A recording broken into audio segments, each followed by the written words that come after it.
Honorer database BKN menolak jadi P3K paruh waktu. Sebelum kita lanjut ke informasi berikutnya, jangan lupa untuk klik subscribe ya Bapak Ibu, karena channel ini akan memberikan informasi tentang pendidikan P3K dan juga CPNS 2025.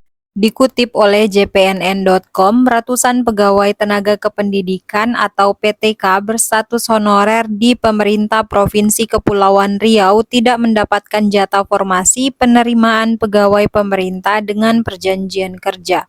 Mereka mengadukan nasib yang dialami kepada Gubernur Kepri Ansar Ahmad. Para honorer ini merupakan tenaga kependidikan atau staf tata usaha SMA atau SMK sederajat yang bernaung di bawah Dinas Pendidikan Pemprov Kepri. Kedatangan mereka disambut langsung Gubernur Ansar didampingi segenap kepala OPD di Gedung Daerah Kota Tanjung Pinang pada hari Rabu sore. Kedatangan kami kemari untuk menanyakan bagaimana kejelasan para PTK non-ASN yang tidak dapat formasi pada seleksi P3K tahap 1. Padahal nama kami sudah terdata di Pangkalan Data Badan Kepegawaian Nasional di pusat, kata Ahmad, salah seorang honorer PTK di Tanjung Pinang pada hari Rabu. Ahmad yang sudah kurang lebih 18 tahun menjadi staf tata usaha di salah satu SMK negeri di Tanjung Pinang, awalnya mengikuti seleksi penerimaan P3K 2024 tahap 1 yang digelar Pemprov Kepri. Namun hasil seleksi ini menyatakan bahwa Ahmad tidak diterima sebagai P3K sebab dari total 6 staf tata usaha di sekolahnya hanya tersedia satu formasi atau satu orang saja.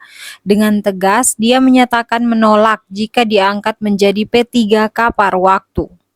Jadi otomatis cuma satu orang yang lulus P3K dengan nilai tinggi sedangkan 5 orang lainnya tidak lulus. Katanya akan diangkat jadi P3K paruh waktu. Kami menolak melainkan P3K penuh waktu, ujar Ahmad.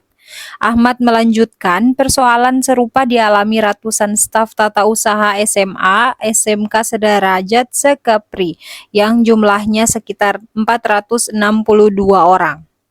Banyak dari mereka yang sudah bekerja belasan sampai puluhan tahun tetapi justru belum dapat kesempatan diangkat jadi P3K. Dia menyayangkan kebijakan Dinas Pendidikan Kepri yang tidak mengakomodir seluruh formasi PTK non-ASN untuk diusulkan menjadi P3K. Adapun di OPD lainnya, kata Ahmad, rata-rata mengusulkan formasi P3K sesuai jumlah tenaga honorer mereka dengan syarat dan ketentuan yang berlaku. Kami sangat berharap kepada Pak Gubernur kami agar diangkat menjadi P3K penuh waktu bukan paruh waktu, ucapnya. Sementara Gubernur Kepri Ansar Ahmad mengaku telah mengusulkan formasi untuk ratusan PTK non-ASN yang belum terakomodir pada seleksi P3K tahap 1 tersebut. Usulan itu disampaikan langsung kepada Menteri Pendayagunaan Aparatur Negara dan Reformasi Birokrasi, Menteri Dalam Negeri Mendagri, serta Kepala BKN dengan harapan dapat disetujui sepenuhnya. Mereka ini bukan tak lulus, tapi belum terakomodir akibat keterbatasan formasi. Kalau usulan kita itu disetujui pusat, mereka bisa langsung diangkat P3K penuh waktu tanpa perlu ikut tes lagi, ucap Ansar seusai berdialog dengan PTK non-ASN. Ansar berkomitmen menuntaskan persoalan tenaga honorer di lingkungan Pemprov Kepri supaya bisa segera diangkat menjadi P3K karena dalam undang-undang hanya mengatur 2 ASN yaitu PNS dan P3K. Diberitakan sebelumnya Ansar Ahmad menghadiri rakor penyelesaian penataan tenaga non-ASN di instansi Pemda dalam kaitannya dengan optimalisasi seleksi P3K 2024 tahap 2 dari Gedung Daerah Provinsi Kepri pada hari Rabu.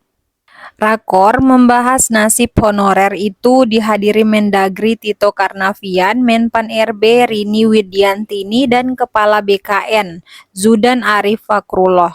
Pada kesempatan tersebut, Gubernur Ansar Ahmad berkomitmen penuh untuk mengakomodir dan menyelesaikan penataan non-ASN atau honorer di Pemprov Kepri. Gubernur Ansar ingin agar tenaga non-ASN di Pemprov Kepri yang memenuhi kriteria dapat diangkat seluruhnya menjadi P3K berdasarkan Undang-Undang Nomor 20 Tahun 2023 tentang ASN. Gubernur Kepri Ansar Ahmad pun mengajukan beberapa diskresi, yakni pertama, Gubernur Ansar memohon diskresi untuk para tenaga non-ASN yang tidak dapat hadir pada ujian kompetensi P3K pada tahap 1 dikarenakan alasan tertentu seperti kendala transportasi mengingat kondisi geografis Kepri yang berupa kepulauan untuk dapat mengikuti seleksi P3K 2024 tahap 2. Ada beberapa tenaga non-ASN, khususnya guru-guru kita Pak Menteri, yang dari pulau-pulau seperti di Kabupaten Natuna yang memang pada saat tertentu sangat riskan untuk ikut transportasi laut. Untuk itu kami meminta diskresi agar dapat diikutkan kembali pada seleksi tahap 2, ujar Gubernur Ansar dikutip dari keterangan Humas Pemprov Kepri. Kedua, Gubernur Ansar juga meminta kebijakan untuk dapat memberikan izin mengikuti seleksi P3K 2024 tahap 2 bagi yang telah mengikuti seleksi CPNS, tetapi gagal pada tahap seleksi kompetensi dasar dan seleksi kompetensi bidang. Kemudian ada beberapa yang mereka sudah bekerja di atas 2 tahun dan berhak mengikuti seleksi P3K, tapi mereka mencoba mengikuti seleksi CPNS seperti dokter dan bidan desa. Karena kuota fungsional untuk P3K di rumah sakit provinsi terbatas, mereka memutuskan untuk ikut CPNS namun gagal. Ini juga termasuk guru. Nah, kalau boleh, kami meminta diskresi untuk mengusulkan mereka kembali untuk mengikuti seleksi P3K pada tahap 2, kata Gubernur Kepri.